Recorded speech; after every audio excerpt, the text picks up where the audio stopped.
कोई आदमी गाड़ी में जाकर बैठ जाता है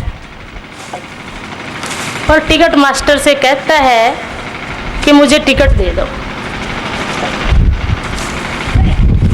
कहीं जाना है। टिकट मास्टर पूछता है कि कहाँ का टिकट चाहिए भाई? ये तो नहीं पता, बस टिकट दे दो। वह आदमी कहीं नहीं जा सकता और टिकट मास्टर चाहकर भी उसकी कोई मदद नहीं कर सकता।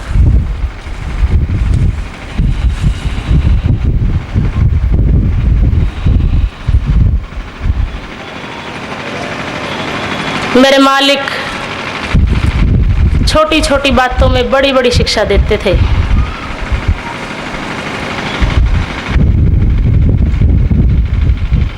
वो एक बात सुनाते थे कि एक राजा था,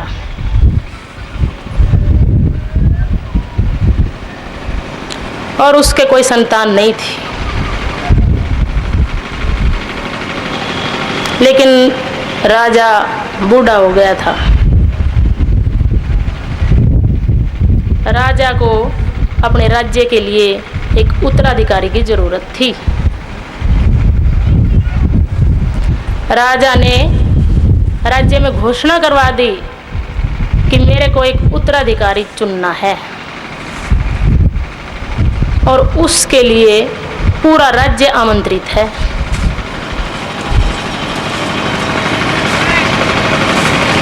उसके लिए कोई योग्यता नहीं चाहिए, बस एक शर्त है। एक शर्त है कि कम से कम समय में, सबसे पहले एक समय निश्चित कर दिया, इतने समय में जो सबसे पहले महल की सबसे ऊंची मंजिल पर पहुंच जाएगा, मैं उसे अपना ताज पहना दूंगा।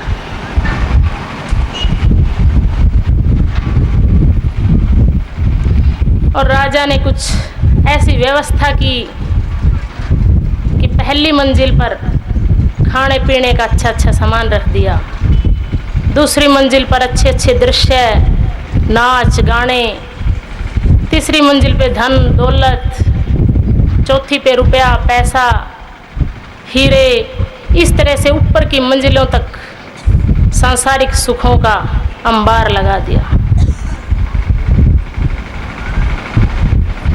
और आखिरी मंजिल पर मुकुट के साथ राजा स्वयं बैठ गया।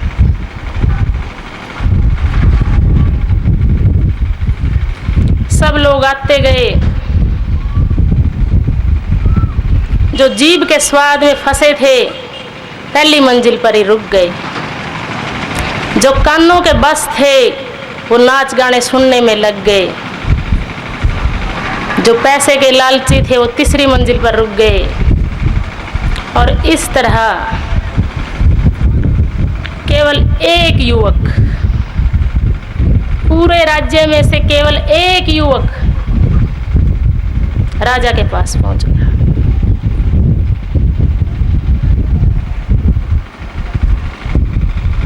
और राजा ने उसे अपना ताज पहना दिया। राजा ने पूछा, तुम इतनी जल्दी ऊपर कैसे आ गए? नीचे बहुत सारा सामान है, क्या तुम्हारी किसी भी चीज में रुचि नहीं है?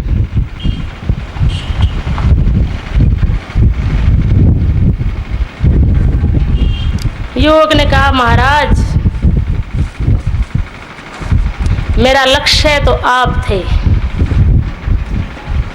और मैंने ये जान लिया था यदि मैं आपके पास पहुंच गया और ताज मुझे मिल गया तो आपकी सारी दौलत तो मेरी है ही।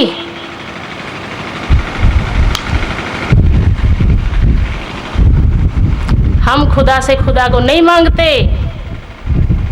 हम तो छोटी छोटी चीजें मांगते हैं। उसकी आसक्ति उन चीजों में नहीं थी उस युवक की, उसका एक लक्ष्य था। हम तो आज किसी का कोई फंक्शन आ गया, आज कोई और बात हो गई, आज ये कर लें, कोई बात नहीं, कल से शुरू करेंगे, ध्यान तो कल से शुरू करेंगे। और वो वक्त निकल जाता है हाथ से। और कोई भागी अगर शुरू हो जाता है और उसका अंतर का रास्ता खुल जाता है, तो कोई रिद्धि सिद्धियों में अटक जाता है, कोई थोड़ा सा प्रकाश की झलक देखकर रुक जाता है, कोई बंकनाल और आज्ञा चक्कर के अंधकार के 10 शब्दों में उलझ कर रह जाता है, जो ऊपर के शब्दों की केवल छाया है। जिस तरह चंद्रमा का अक्ष पानी पर हो और पानी का दीवार पर, ऐसा। लेकिन वो दीवार वाले को ही असली मानकर बैठ जाते हैं और अटक जाते हैं उन लोगों की तरह जो उन सांसारिक सुखों में अटक गए थे। कोई फर्क नहीं है उनमें और उसमें। वो थोड़े पीछे अटक गए, वो थोड़ा आगे अटक गए, लेकिन क्यों अटके? क्योंकि उनका लक्ष्य नहीं था। लेकिन जो सूरमा होता है, जिसका लक्ष्य धुरधाम का होता है, वो रिद्धि सिद्धियों में नहीं अटकता।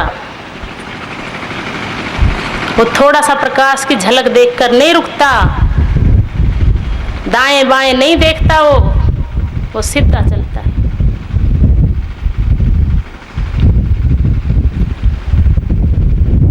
और मंजिल दर मंजिल चढ़ता हुआ अपने खुदा, उस राजा, उस राधा स्वामी दयाल के पास पहुंचकर उसके प्यार का ताज पहन